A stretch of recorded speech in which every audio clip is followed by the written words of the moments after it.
Grab your turkey bones out of the freezer. We're making homemade turkey stock the easy way.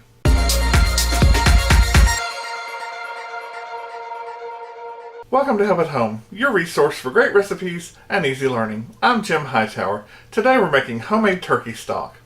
To make the homemade turkey stock, you'll need a few little ingredients. You'll need half a teaspoon of my favorite spices. That's half a teaspoon of oregano, sage, rosemary, basil, thyme, and about 2 bay leaves. You're like, what? I want leaves in there? You do. And if you can get imported bay leaves, it's all the better. So, from right counterclockwise, we have our oregano, sage, rosemary, basil, and thyme. I'll let you have a closer look there. Next, we have a medium chopped shallot. Now that's kind of a little French onion that doesn't have quite as much punch as our big yellow onions, because yuck on those. I sautéed these in about 2 tablespoons of butter for about 20 minutes on medium to low. You'll also need a couple of cloves from a head of garlic. And it's just that simple. Now I'll show you these bay leaves. It's a leaf. Doesn't smell too bad. Bay leaves. You will also need about 1 cup of rough chopped celery, which is about maybe 4 celery stalks, and 1 cup of rough chopped baby carrots. I just take baby carrots, cut them in half. There you go. I did these last night as well. I put a little splash of water in here, put them in the Ziploc. They're good to go. The water helps keep them fresh. See, everything about this you can do ahead. I saved the turkey bones from Thanksgiving and Christmas. It's easy. Next up, I have a small cutting board. I'm going to take my garlic here and just kind of pull apart. There's 1 clove. See, it's flaky. It's no big deal. In fact, I like a nice sized clove of garlic. Making homemade stock is fun. I just like all of it. Here's one of your good fun parts. Gia Child says, take your clove of garlic, get a nice knife, I'm using a butter knife, and just give it a good whack. There, see? I didn't cut it, I didn't mince it up, I'm doing 2. Whack. There you go. Grab your handy 6.5 quart crock pot. This is going to make it so easy. Turn it on high, grab your vegetables and spices. You just throw your garlic in there, just like that. You don't need to peel it, you just gave it the good whack and you're done. Then here are my onions, and here are my spices, and my 2 bay leaves. Here are my celery, and my 1 cup baby carrots, and then I'm going to pour roughly, I don't know, about 1/4 or so. Give them a little stir. Then we need to go for those turkey bones. It doesn't matter if they have skin or meat on them. In fact, that'll just make it better. Put everything in, and you can either break it or get your handy kitchen shears and you can just cut through it. It may not be the nicest sound you ever heard, but you can do it. Then I've got some more bones here and just little bits of meat and stuff, and pretty much that's all I need. Big Bertha, if you recall, was my 21.6 pound Christmas turkey. And so, obviously, she was a big baby, a big girl. Now, I still have this big piece, but you know what? I'm going to leave it in my Ziploc, I'm going to stick it back in my freezer, and I'll use it with something else. When you're making homemade stock, all you have to do is just save chicken bones, turkey bones, whatever, and fill them about 2 inches over.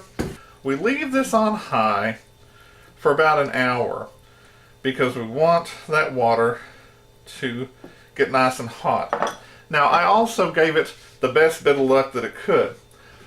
I filled it up with hot water from the sink. You put your lid on it. Basically, making a homemade stock is just all about simmering the bones and the spices and the vegetables, which they sometimes call a mirepoix in France, the aromatic vegetables, and just over time you ink out every little bit of flavor that you can. But you don't want to boil. My stock was not simmering after an hour. It took about 1.5 hours. There's tiny little bubbles. So now I'm ready to turn it down to low and carefully just give it a little stir. So, covered it back up loosely, and all you have to do is come back in 1.5 hours or 2 hours. Here we are at 3 hours and 15 minutes, and we've reached the turning point. But we didn't want it to boil, and we've got more than a high simmer here. We've got a pretty decent low boil. Now, I'm going to turn mine on to the warm setting, which will just kind of hold a low heat. This is your turning point because you're practically done. If you want to call it done, turn it off, take it out, and put it on a cooling rack for 2 or 3 hours. When I come back, I'll explain how to store this. And I'm going to let it go for about another hour. The only reason I'm letting mine go longer is just to extract a little bit more flavor, and if you don't have a warm setting, you can just turn yours off and leave it on here. Just to recap, 3.5 hours is about the average time to let all your bones and vegetables ingredients simmer. I let mine go at warm for 1 more hour. Now, what I'm going to do is start letting it cool off. I've got a small cooling rack. I'm going to take the crock pot out of the heating element section. This should cool at room temperature for 2 to 3 hours till it's barely warm to the touch. Because if you cover this now and try to cool it in the refrigerator, it'll sour. Don't do that. It's been about 2.5 hours, and it's time to take the bones out and strain it. So I'm just going to get the big pieces and do it any number of ways. You can do it like this and pick it up and let it drip that way and then put it in the trash. Or you can go for broke. Get your big stock pot, get your big strainer that will sit there nicely, and you just pour it slowly so that you get as little splashing or whang as possible.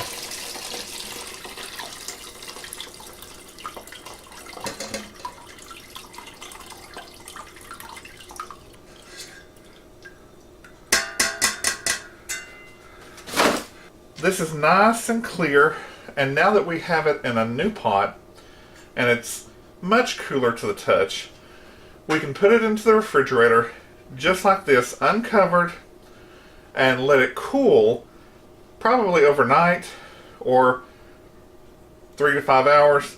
Good morning. It's the next day, and I have taken this out of the refrigerator. One way that you can tell you've got a great stock is that it gels, because the bones have the gelatin in there, and if you have let it simmer long enough, your cold stock will gel as well.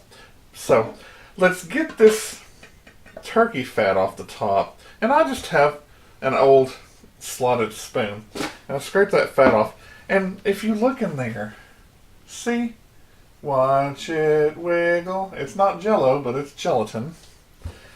And you just skim lightly across the top, and that's your turkey fat. If you scrape in and get a whole lot, see, you're getting this gelatin, which is actually your stock. So Don't do that. Just skim across the top lightly. And if you do too much like I did, let it fall back in. And it's very simple. Now, one thing you want to do is to leave a little bit of fat for extra flavor. If you look here, I left just a few little pieces. The next thing we need to do is heat this up. Don't boil it, but heat it up on medium or medium-low till it's kind of like a soup broth, and that's when we put our seasonings in. I have my stock heated up nice and warm, and I'm not about to taste this because it hasn't been seasoned. Those spices just give a flavor, but without actual seasoning like salt, it's going to be yucko, and we want it yummo. So start off easy. Let's go for 1 teaspoon of salt.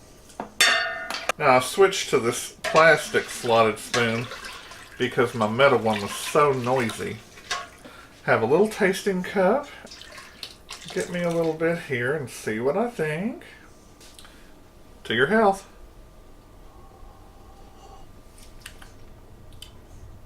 Ooh, not bad at all. Just a hair more salt. I'm torn between 1/4 of a teaspoon and 1/2 a teaspoon, but I'm going to go for the 1/2 because there's nothing like a good seasoned broth. And no!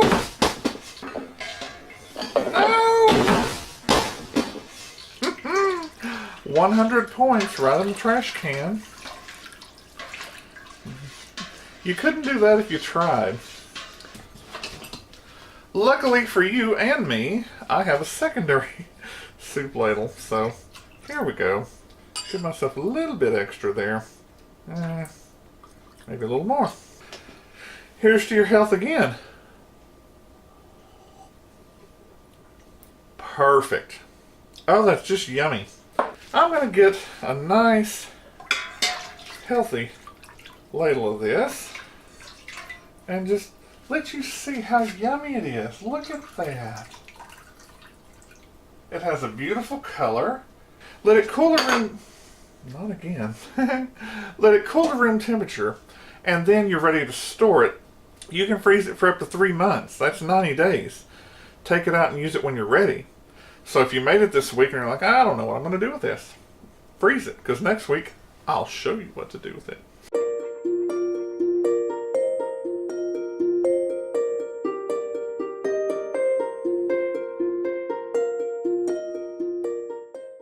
By the way, if your turkey stock is a little bit watered down, all you have to do is take your stock, put it back on the burner, boil it for a few minutes to concentrate the flavor. Just be careful when you season it with that salt, because when you boil it down and concentrate the flavor, it also concentrates that salt. So be careful.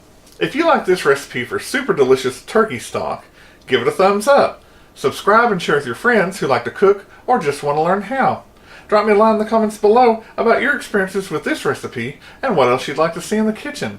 Click the bell in the top right hand corner for notifications. I'm Jim Hightower, and remember, everyone needs help, even me.